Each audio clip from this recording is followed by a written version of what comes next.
This is Velcroed on. Wires ran through. Plugged into the coil pack. Plugged in down there.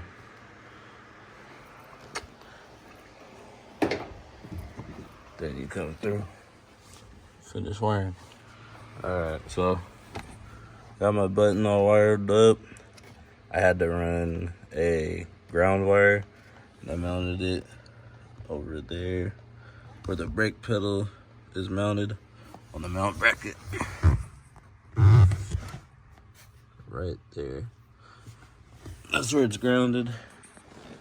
And then there's the activation wire, which is a yellow wire coming from the box going through into the button. And then there's another wire that I ran and spliced in to the brake light switch here. And yeah, we're gonna test her out. Yeah.